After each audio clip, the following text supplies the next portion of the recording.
Le Weasel News vous présente son interview de Monsieur Sanchez, candidat aux élections. Pour cause de soucis techniques, celle-ci sera sous forme de podcast. Bon visionnage. Bonsoir, je suis Charlie Sanchez, candidat et fondateur du parti MRSA, Mouvement Réformiste de San Andreas. Aujourd'hui, je me présente aux élections, comme vous avez probablement pu le voir dans les articles et sur Birdie. Voilà. Comment vos proches vous décrivent? Alors, si j'aurais à dire comment mes proches me décrivent en ville, parce que ma famille est à New York et non pas à Los Santos, mes amis proches me décrivent comme étant quelqu'un de sympathique, comme étant quelqu'un qui respecte ses promesses, comme étant quelqu'un qui sait avoir du plaisir, et surtout comme étant quelqu'un de très présent en ville et surtout de très accroché à son travail. C'est-à-dire que mes amis me disent souvent que je travaille beaucoup, que je travaille bien, et j'ai des retours très positifs en règle générale. Votre grade actuel vous permet-il un accès plus favorable au statut de gouverneur? Alors, je ne m'avancerai pas en me disant que mon grade actuel octroie forcément la position de gouverneur. En revanche, est-ce que je dirais que c'est un avantage? Évidemment, étant donné que mon grade actuel étant avocat en chef et directeur du barreau au sein du DOJ m'a permis de communiquer avec tout le monde de la ville en général, m'a permis de voir sur le terrain comment ça se passait, m'a permis de communiquer avec différents services publics, dont le gouvernement en l'occurrence, et m'a permis de voir les vrais enjeux qui se présentent en ville sur le terrain, autant pour les citoyens que pour les entreprises. Pourquoi avoir choisi Monsieur Garcia qui était notamment présent dans la liste de Monsieur Cross au lieu d'une personne extérieure de la justice? Euh, Monsieur Garcia est une personne qui m'est très proche. J'ai beaucoup de respect pour ce juge. Monsieur Garcia, nous avons fait beaucoup de choses ensemble, notamment notre entrée au... et étant donné son expérience en tant que juge et ses capacités d'élocution et évidemment ses capacités politiques, j'ai conçu, moi, que c'était le meilleur candidat pour le mouvement réformiste de San Andreas, en tant que vice-gouverneur évidemment. Est-ce que le programme de Marcus Cross vous a inspiré? Nous avons pu notamment voir une très grande ressemblance au niveau des axes sécurité, justice et entreprise, à la seule différence dans votre programme, les relations avec les citoyens.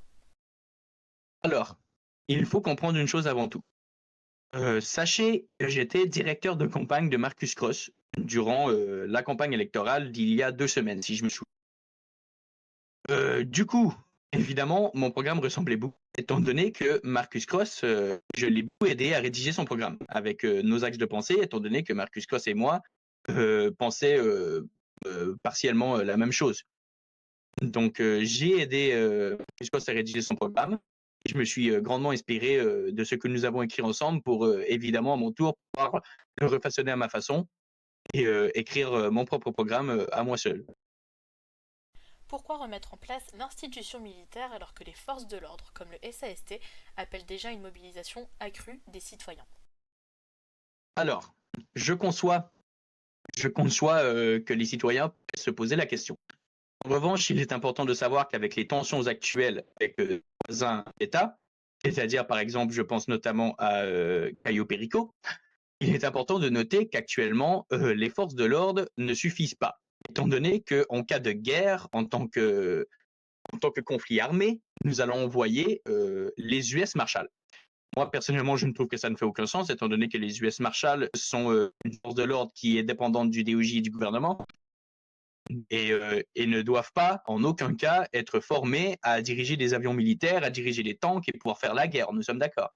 Je crois que nous sommes dans le besoin d'avoir une institution militaire formée spécialement pour l'occasion, qui est formée spécifiquement pour ses besoins. Je ne crois pas que c'est le devoir des PDAP actuellement en ville et dans l'État de faire en sorte de protéger notre État des menaces extérieures. Certes, les menaces intérieures peuvent être gérées en effet par les PDAP, mais en revanche, les menaces extérieures comme les voisins de notre État ne peuvent pas être gérées par les PDAP. Vous parlez d'un système judiciaire plus efficace, mais en vue de votre poste et celui de Monsieur Garcia, pourquoi ne pas commencer à changer les choses dès maintenant? Alors, en effet, je dirais que le système judiciaire actuellement est efficace, mais a des limites. et a des grosses failles. Actuellement, en effet, vous pourriez me poser la question pourquoi est-ce que je ne le fais pas tout de suite? C'est-à-dire que nous essayons déjà. En revanche, ce que je crois qu'il manque, c'est une communication directe avec le gouvernement. En effet, actuellement, le gouvernement ne nous communique pas, nous sommes vraiment laissés à nous-mêmes. Également, il faut prendre conscience de notre poste, étant donné que nous ne pouvons pas traiter de dossier tant que nous n'avons pas eu un rapport du SAST et que nous n'avons pas eu de mandat du procureur, du bureau du procureur, donc le parquet du DOJ. Donc forcément, Lucas et moi ne pouvons pas, en l'occurrence, faire grand-chose contre cette problématique. En revanche, en tant que gouverneur, je dirais qu'il serait important d'avoir des communications plus claires avec le DOJ, d'avoir des liens plus étroits et de pouvoir mettre en place des mesures plus concrètes que juste se dire on va essayer de faire mieux. Vous voyez? D'après vous, comment se passe la journée d'un citoyen lambda et d'un citoyen précaire? Alors, qu'est-ce que vous entendez par citoyen précaire? Une personne qui ne peut pas subvenir correctement à ses besoins, que ce soit pour l'hygiène de vie, avoir une hygiène correcte, déplacement ou bien la nourriture. D'accord, je vois. Alors, euh, il est important de noter qu'avec ce que j'ai vu sur le terrain, les citoyens en général semblent avoir une vie qui les satisfait. En revanche, il est bien clair que je n'ai pas pu rencontrer tout le monde et que des problématiques existent. Et c'est pour ça que dans ma campagne et dans mon programme, si vous l'avez lu, vous pourriez noter à un moment que j'ai, en mesure concrète, euh, j'ai parlé des rencontres hebdomadaires avec les citoyens. En effet, je parle au nom de moi et de ceux que j'ai rencontrés, mais je ne peux pas parler au nom de tous les citoyens de San Andreas. En l'occurrence, pour être plus au courant et plus conscient des enjeux des citoyens, moi, en tant que gouverneur, j'aimerais mettre en place des séances hebdomadaires où je pourrais répondre aux questions, entendre les voix des citoyens, étant donné que, selon moi, gouverner un État, c'est bien, mais au final, ceux qui le gouvernent réellement, c'est les citoyens avec leurs problématiques réelles de terrain. Dans votre programme, il n'y a aucune mesure concrète en dehors des relations citoyen-gouvernementales pour venir en aide à la population. Pourquoi? Alors, je suis bien conscient de votre question, c'est-à-dire qu'il est important quand même de constater que dans un programme électoral, nous ne pouvons pas tout mettre d'un coup. Parce que sinon, le programme ferait 100 pages, personne ne lirait, en effet. Et donc, je me suis concentré sur les mesures les plus concrètes et ceux-là que je mettrai en place dès mon arrivée.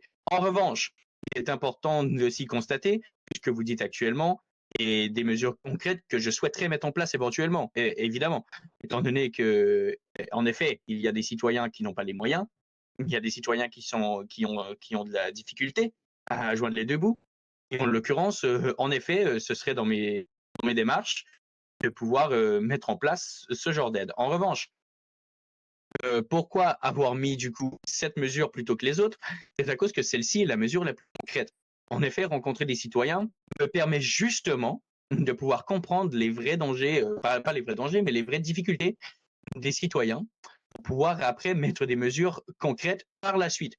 C'est-à-dire que je vais attendre de voir ce que les citoyens réclament au gouvernement et ensuite j'analyserai les demandes pour pouvoir en effet mettre des mesures plus concrètes.